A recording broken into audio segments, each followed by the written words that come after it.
तो कैसे हैं आप लोग। आई होप सो अच्छे होंगे। हमारा भारत उपमहाद्वीप या भारतीय उपमहाद्वीप, इसे हम अनेकों नामों से जानते हैं।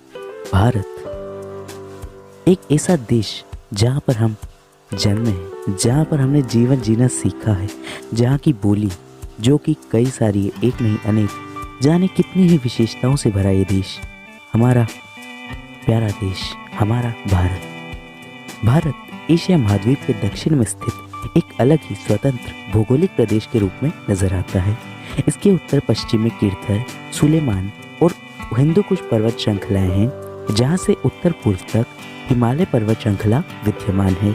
उत्तर पूर्व में आकारान यूमा की पहाड़ियां, जो पश्चिम म्यांमार में बंगाल की खाड़ी के तट के साथ साथ दक्षिण से उत्तर की ओर बढ़ते हुए हिमालय से मिल जाती है।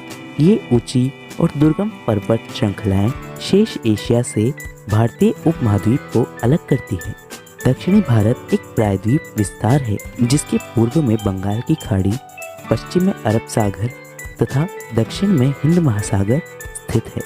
दक्षिण एशिया के इस प्रदेश की हर दिशा अभेद्य और दुर्गम होने से इस क्षेत्र को भारतीय उपमहाद्वीप कहा जाता है।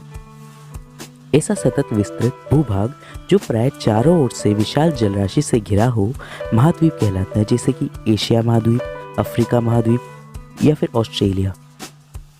जबकि महाद्वीप में ही स्थित ऐसा प्रदेश जो भौगोलिक, सांस्कृतिक या पर्यावरणीय दृष्टि से स्वतः पूर्ण हो, उपमहाद्वीप कहलाता है।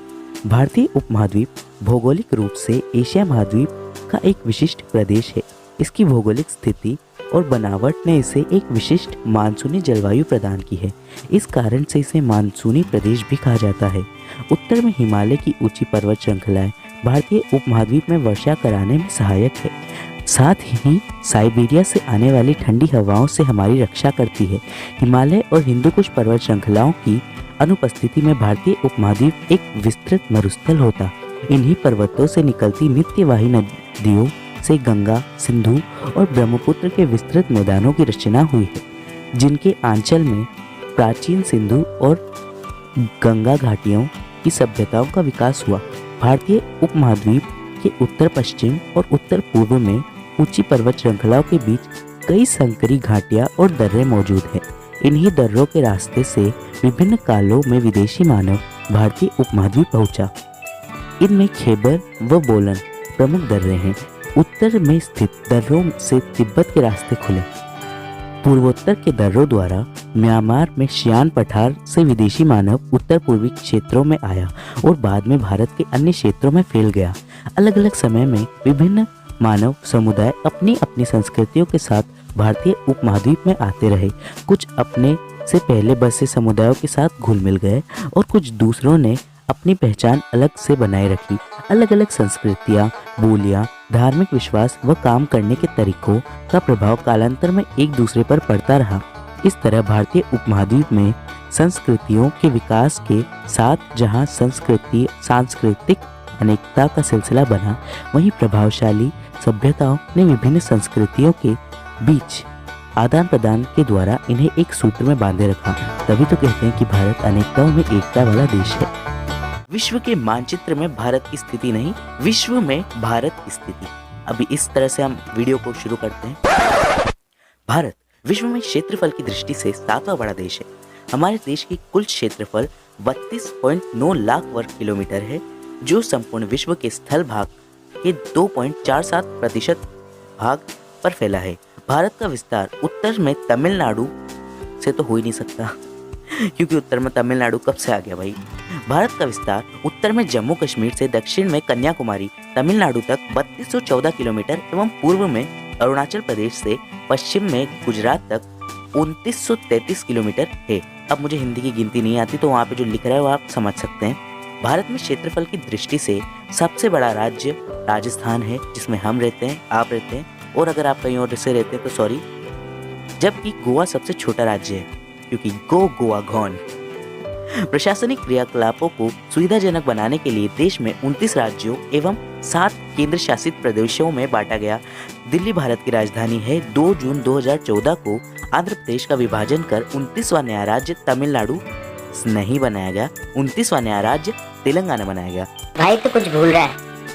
हाँ, मैं भूल रहा हूँ कि मोदी जी ने पिछले साल यानी कि 2019 में 6 अगस्त 2019 में जम्मू कश्मीर से धारा 370 हटाकर जम्मू कश्मीर को 2 केंद्र शासित प्रदेशों कश्मीर, जम्मू कश्मीर और लद्दाख में बांट दिया। थोड़ी सी बोलने में गड़बड़ी कर दी, इन हिस्सों में बांट दिया और साथ ही इन दोनों को तो केंद्र शासित प्रदेश बना दिया। उससे भारत में 28 राज्य और 9 केंद्र शासित प्रदेश हो गए। ठीक है। और ये बात बहुत ही अच्छा हुआ कि आपने मुझे बता दी, नहीं तो मैं तो भूल ही जाता। प्रशासनिक कार्यों को सुविधाजनक बनाने के लिए राज्यों को पुनः जिलों में विभाजित किया गया। भारत के भौतिक प्रदेश। भारत एक विशाल देश होने के कारण इसमें अनेक भौतिक विविधताएं विद्यमान है। ज्यादा हिंदी होगी मुझे ही पता है। कई ऊंचे पर्वत तो कई समतल मैदान, कई असमान पठार तो कई तटीय मैदान, कई मरुस्थल तो कई द्वीप समूह स्थित है। अतः भारत को 6 प्रमुख भौतिक प्रदेशों में बांटा जा सकता है जो निम्नलिखित है। भौतिक प्रदेश तो आप समझ गए होंगे। उत्तर, पहला उत्तरी और उत्तरी पूर्वी पर्वतीय प्रदेश हिमालय। गंगा का मैदानी प्रदेश दूसरा है ये। तीसरा दक्षिण का प्रायद्वीपीय पठार। चौथा तटीय मैदान। पांचवा थार का मरुस्थल और छठा द्वीप समूह। अब इन सभी के बारे में हम आने वाली वीडियोस में पढ़ेंगे, तो तब तक के लिए बाय बाय नहीं कह सकता मैं, क्योंकि अभी एक छोटा सा प्यारा सा बता देता हूँ आपको। ठीक है, 6 भौतिक प्रदेश हमारे भारत में विद्यमान है। तो इनमें से एक तो इस वीडियो में बता ही सकता हूँ यार, तो उत्तरी और उत्तरी पूर्वी पर्वतीय प्रदेश यानी कि हिमालय। ठीक है, भारत के उत्तर और उत्तरी पूर्वी भाग में लगभग 2500 किलोमीटर लंबी हिमालय पर्वत श्रृंखला स्थित है।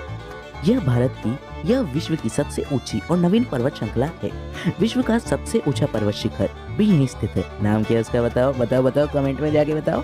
ऊंचाई के कारण इसका अधिकांश भाग बर्फ से ढका हुआ है, इसलिए इसे हिमालय, हिमप्रसालय, बर्फ का घर भी कहा जाता है। हिमालय पर्वत दक्षिण से उत्तर की ओर क्रमशः 3 समांतर श्रेणियों में बटा हुआ है, यानी कि इनको समान अंतर के साथ 3 श्रेणियों में बांटा गया है। पहला शिवालिक, दूसरा मध्य हिमालय या फिर हिमाचल, और तीसरा सबसे उत्तर में हिमाद्री या वृहद हिमालय यानी कि सबसे बड़ा हिमालय। उत्तर पश्चिम से लेकर पूर्व में अरुणाचल प्रदेश तक विस्तृत हिमालय की श्रेणियां दक्षिण दिशा में मुड़कर पूर्वोत्तर की असम म्यांमार पर्वत श्रेणी की पटकोई और नागा पहाड़ियों में मिल जाती है। हमारे देश में कृषि और अन्य आवश्यकताओं हेतु सतत जलापूर्ति के लिए इन पर्वत श्रेणियों का महत्वपूर्ण योगदान है। हिंदी थोड़ी ज्यादा हो रही है। हिमालय और पूर्वोत्तर पर्वत श्रृंखलाओं की स्थिति और बनावट हिंद महासागर से आने वाली आर्द्र मानसूनी पवनों को रोककर भारत में वर्षा कराने में सहायक है। मतलब पानी आता है, इनसे रुक जाता है और बादल बनकर यहीं पर बरस के हमें वापस पानी दे जाता है। भारत के अधिकांश भूभाग पर मानसूनी पवनों से वर्षा होती है। इन पर्वतीय प्रदेशों में उत्तर और पूर्वोत्तर भारत की सभी सदानीर नदियों का उद्गम स्थल है। जल संसाधन इससे संपन्न ये पर्वतीय प्रदेश कई बहुउद्देशीय नदी घाटी परियोजनाओं के जनक है, जिनसे बिजली, सिंचाई और सघन जनसंख्या वाले शहरों के लिए जल का प्रबंधन होता है। यहाँ की वन संपदा अभूतपूर्व जैविक विविधता सजे हुए है। इनकी ढलानों पर चाय और फलों की विस्तृत बागान है। तो निम्न घाटियों में फूलों और सब्जियों के खेत भी। मन तो करता है नहीं पड़ जाते बस जाऊँ, मस्त दिन भर चाय पीऊंगा और सब्जियां खाऊंगा, मस्त पतला भी हो जाऊंगा। यहाँ पाई जाने वाली जड़ी बूटियों की मांग समस्त विश्व में है। यह भारत का परिवर्तन का केंद्र है। हाँ, मैं जानता हूँ मैंने लास्ट में परिवर्तन कह दिया था। इस क्षेत्र के निवासियों की आजीविका यहाँ की जल और वन संपदाओं पर निर्भर है।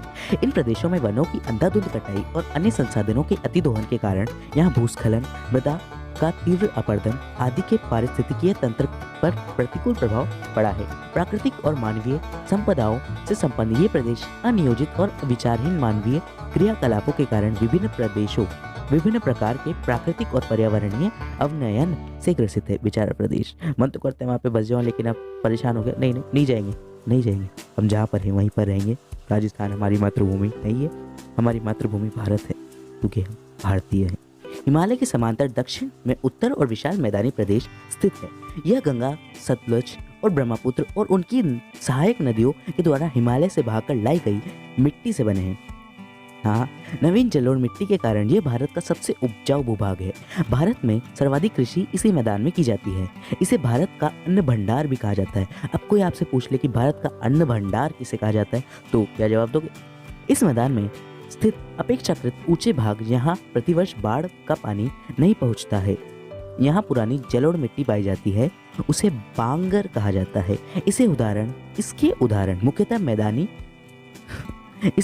मुख्यतः मैदान के पश्चिमी हिस्से में देखे जा सकते हैं। इसके विपरीत ऐसे निचले भाग जहां प्रतिवर्ष बाढ़ का पानी पहुंचकर नवीन जलोढ़ मिट्टी बिछाता है उसे खादर कहा जाता है। इसके उदाहरण मुख्यतः मैदान के पूर्वी हिस्से में है। हिमालय के पर्वतीय क्षेत्र में कंकड़ पत्थर से निर्मित पतले मैदान को भामवर एवं दलदली मैदानों को तराई कहा जाता है। थोड़ी सी मेरी आवाज आपको अलग लग रही होगी क्योंकि मैं खुद कर रहा हूँ। प्राचीन काल में विभिन्न नदी घाटी संपदाओं की उत्पत्ति और विकास इन्हीं मैदानों में हुआ है। समतल उपजाऊ मिट्टी अनुकूल और पर्याप्त वृष्टि के कारण भारत की सर्वाधिक जनसंख्या इन मैदानी भागों में ही रहती है। इस मैदानी भूभाग में परिवहन और उद्योगों का काफी विकास हुआ है। दक्षिण का प्रायद्वीपीय पठार भारत का सबसे बड़ा, सबसे प्राचीन व सबसे कठोर भौतिक प्रदेश है। विश्व की सबसे पुरानी अरावली पर्वत श्रृंखला इसी पठार पर स्थित है, जो कि राजस्थान में अधिकांश स्थित है। ये दक्षिण का प्रायद्वीपीय पठार नहीं, अरावली पर्वत श्रृंखला। तो अब पढ़ते हैं। गंगा के मैदान के दक्षिण में त्रिभुजाकार आकृति में दक्षिण का पठार स्थित है, जिसे भारत का प्रायद्वीपीय पठार भी कहते हैं। इसकी उत्तरी सीमा पर विंध्य पर्वत श्रेणी, उत्तर पश्चिम में अरावली, पश्चिम में पश्चिम घाट की पहाड़ियां सह्याद्री स्थित है। पूर्व में पूर्वी घाट की पहाड़ियों के अपर्दित अवशेष हैं। दक्षिण में नीलगिरी और अन्नामलाई पर्वत स्थित है। पथरीले व उबड़ खाबड़ धरातल वाले इस क्षेत्र में कई छोटे पठार जैसे दक्कन और छोटा नागपुर के पठार व पर्वत स्थित है। भारत की अधिकांश खनिज संपदा इसी पठार में पाई जाती है। दक्कन के लावा पठार की उपजाऊ मिट्टी हमारे देश में कपास के उत्पादन के लिए महत्वपूर्ण है। प्रायद्वीप भारत के तटीय इलाकों में श्रेणी पठारी प्रदेश के दोनों ओर तटीय मैदान स्थित है, जिनका निर्माण यहाँ की विभिन्न पर्वत श्रेणियों से निकली नदियों और समुद्री क्रियाओं द्वारा हुआ है। सॉरी, मैंने थोड़ी सी आवाज बदल दी। आपको ये नहीं लगना चाहिए कि ये इफेक्ट है, क्योंकि हमें इफेक्ट डालना नहीं आता। ठीक है, अब आगे बढ़ते हैं। इस क्षेत्र की महानदी गोदावरी, कृष्णा, कावेरी और नर्मदा आदि नदियों से लगातार अपर्दन और निक्षेपण क्रियाओं द्वारा अपनी घाटियों में विस्तृत मैदानों का निर्माण किया है। पठार के आंतरिक क्षेत्रों में वर्षा की कमी और अनियमितता के कारण कृषि पर प्रतिकूल प्रभाव पड़ता है। फिर भी जल संचयन की पारंपरिक पद्धति, सिंचाई के साधनों के विकास तथा शुष्क कृषि के वैज्ञानिक तकनीक में विस्तार के कारण यहाँ कृषि की वर्षा पर निर्भरता धीरे धीरे समाप्त हो रही है। फलस्वरूप कृषि उत्पादन की अशांतीय वृद्धि हुई है। प्रदेश में कुछ इलाकों में घनी वन संपदा है। रबड़, चाय, कॉफी के बागान के अलावा यह प्रदेश मसालों के लिए मशहूर है। यहीं से हमारी मिर्ची आती है, जो कि हम चबा चबा के नहीं खा सकते क्योंकि उसे हम सब्जी में डालते हैं। ठीक है, मशहूर है। मध्यकाल से ही भारत के प्रचुर मात्रा में उपलब्ध मसालों ने पश्चिमी एशिया और यूरोप के व्यापारियों को आकर्षित किया है। देश की अधिकतर जनजातीय आबादी विंध्याचल, सतपुड़ा, मेकाल, छोटा नागपुर और सह्याद्री की पहाड़ियों तथा वनों में रहती है।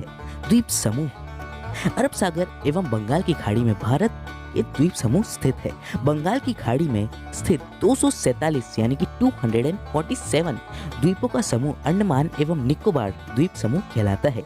उत्तरी द्वीपों में समूह को अंडमान एवं दक्षिणी द्वीपों के समूह को निकोबार कहा जाता है। अंडमान के बैरन द्वीप पर भारत का एकमात्र सक्रिय ज्वालामुखी स्थित है, जिससे हमें डरना चाहिए। वहां पर मत जाना, वहां पे उसे भी जाना बैन है। निकोबार में स्थित इंदिरा पॉइंट भारत का सबसे दक्षिणी पॉइंट है। मतलब वहां पर जाकर आप कह सकते हैं कि मैं भारत के सबसे दक्षिण में स्थित हूँ, दक्षिण में खड़ा हूँ। अरब सागर में स्थित 36 द्वीपों के समूह को लक्षद्वीप कहते हैं, यानी कि लाख द्वीप, जिसका अर्थ है लाख द्वीप। यार ये क्या झूठ है, मतलब 36 द्वीपों के समूह को तुम लक्षद्वीप कह रहे हो, 247 द्वीपों के समूह को अंडमान एवं निकोबार। क्या मतलब, क्या कुछ भी। पर्यटन की दृष्टि से ये द्वीप समूह बहुत प्रसिद्ध है। कभी कभी तो मेरा भी मन करता है जहाँ पर जाने का, लेकिन फिर याद आता है कि टिकट के पैसे नहीं है। कश्मीर में तू कन्याकुमारी। अरे हाँ, मैं जानता हूँ आप ये सब क्यों सोच रहे हो कि मैं क्या पागलों की तरह गाना गा रहा हूँ। तो आज हम पढ़ने वाले हैं भारत की सांस्कृतिक परिदृश्य। तो इसका जो पहला प्यार हुआ, सॉरी। तो आज हम पढ़ने वाले हैं भारत के सांस्कृतिक परिदृश्य परिदृश्य। तो कैसे कैसे हैं आप लोग? कश्मीर से कन्याकुमारी तक और गुजरात से अरुणाचल प्रदेश तक भारत एक अनूठा और विविधताओं से भरा देश है। भारत के जीवन जीने के ढंग को संस्कृति कहा जाता है। भारत के नहीं, मानव के जीवन जीने के ढंग को संस्कृति कहा जाता है। सभ्यता मनुष्य के भौतिक क्षेत्र की प्रगति का सूचक है, जबकि संस्कृति मानसिक क्षेत्र की प्रगति का द्योतक। द्योतक क्या होता है ये मुझे भी नहीं पता, गूगल कर लेना। अर्थात हमारे रहन सहन, सोच विचार, पहनावा, खान पान, नृत्य, संगीत, धार्मिक विश्वास, दर्शन, भाषा एवं साहित्य का मिला जुला ताना बाना ही संस्कृति है। यह सांस्कृतिक विविधता ही हमारी विरासत है। तो बस आज के लिए इतना नहीं हो सकता, क्योंकि हम कुछ और भी पढ़ेंगे। सांस्कृतिक परिदृश्य तो आपने देख लिया होगा, तो अब हम पढ़ेंगे भाषा। भारत में 2001 की जनगणना के अनुसार 122 भाषाएं और 234 मातृभाषाएं हैं। इनमें से 22 भाषाओं को संवैधानिक दृष्टि से अनुसूचित भाषाओं का दर्जा दिया गया है। प्राय ये भाषाएं देश के विभिन्न प्रांतों और समुदायों में प्रमुख भाषा है। मातृभाषा यह भाषा है जिसका उपयोग व्यक्ति की माँ ने व्यक्ति के बचपन में बात करने के लिए किया है। यानी कि मेरी मातृभाषा तो हिंदी है। हमारे देश के अलग अलग प्रदेशों में अलग अलग भाषाएं बोली जाती है, जैसे कि पंजाब में पंजाबी, उड़ीसा में उड़िया, तमिलनाडु में तमिल, महाराष्ट्र में मराठी, गुजरात में गुजराती, राजस्थान में राजस्थानी, बहुत सारी हार्ड होती राजस्थानी। ठीक है, मराठी तो बोल नहीं सकते राजस्थान में, छोड़ो। कई भाषाएं बहुत छोटे समुदाय द्वारा बोली जाती है, जिन्हीं पर आर्टिकल 30 लागू होता है। गाउदियों देश में भाषाई विविधता को देखते हुए आजादी के बाद अधिकतर राज्यों को भाषाओं के आधार पर पुनर्गठित किया गया, ताकि हर राज्य अधिकाधिक रूप से प्रदेश की आम जनता की भाषा में सरकारी कामकाज कर सके। तो अभी हम पढ़ते हैं धर्म। नहीं, मैं आपका धर्म परिवर्तन नहीं कराएंगे। आज हम पढ़ेंगे धर्म के बारे में। भारत में विश्व के प्राय सभी धर्म और धार्मिक संप्रदायों के अनुयायी रहते हैं। इनमें प्रमुख हिंदू 78.8% यानी कि 78.8% है, मुसलमान 14.2 यानी कि 14.2%, ईसाई 2.3, सिख 1.7, बौद्ध 0.7 और जैन 0.4% है। नहीं, इनका मतलब ये नहीं कि विश्व में जितने रहते हैं उनका इतना प्रतिशत है। नहीं, भारत की कुल जनसंख्या का इतना प्रतिशत इन धर्मों के लोग रहते हैं। सॉरी, मैंने तो इसी गड़बड़ी कर दी हो। तो हिंदू, जैन और सिख धर्मों के अनुयायी मुख्यतः भारत में ही निवास करते हैं। विश्व के कुल मुसलमान आबादी का एक बड़ा हिस्सा भारत में रहता है। भारत कई धर्मों का जन्मस्थल भी है, जैसे हिंदू, बौद्ध, जैन, सिख आदि विभिन्न धर्मावलंबियों की उपस्थिति भारत की सांस्कृतिक विविधता को समृद्ध बना देती है। आदिकाल से जब विभिन्न मानव समुदाय भारतीय उपमहाद्वीप में पहुंचे और धीरे धीरे समस्त भारत में विकसित या विस्तृत हुए, तब भारत के विस्तृत और विविध भौगोलिक परिस्थितियों और ऐतिहासिक घटनाक्रमों के कारण कुछ समुदाय दुर्गम स्थानों में जाकर बस गए। ये दुर्गम स्थान पहाड़ और जंगल में स्थित थे। कालांतर में प्राकृतिक दुर्गम्यता के कारण उन पर नदी घाटियों की विकसित हो रही सभ्यताओं का आंशिक प्रभाव पड़ा। इसके कारण सामाजिक विकास की प्रक्रिया में वे मैदान में बसे कृषक और नगरीय समाज के मुकाबले पिछड़ गए। ऐसे समुदाय जो दुर्गम इलाके में रहते हैं उन्हें भारत की जनजाति कहते हैं। गौड़, भील, संभाल, ओराव, सहारिया, नागा, मीरी आदि। नहीं, ये वो वाला आदि नहीं जो आप समझ रहे हैं, डाफला आदि। हाँ, ये वो वाला आदि जो आप समझ रहे हैं। कई जनजातीय समूह पश्चिम में गुजरात और राजस्थान से लेकर पूर्व में पश्चिम बंगाल तक तथा पूर्वोत्तर राज्यों में रहते हैं। मैदानी क्षेत्रों में इनकी उपस्थिति नगण्य है। सामाजिक और आर्थिक दृष्टि से यह देश का सबसे कमजोर समुदाय है। खैर, अब आगे बढ़ते हैं। विविधता में एकता। भारत में अनेक सांस्कृतिक विविधताएं हैं, फिर भी जरूरत इस बात की है कि हम चाहे किसी भी मजहब, भाषा, जाति या समुदाय के हों, दूसरों की संस्कृति का सम्मान करें। भारत में इतनी अधिक भौगोलिक एवं सांस्कृतिक विविधताएं होने के बावजूद भी यह एकता के सूत्र में पिरोए हुए है। इसलिए कहा जाता है कि अनेकता में एकता भारत की विशेषता।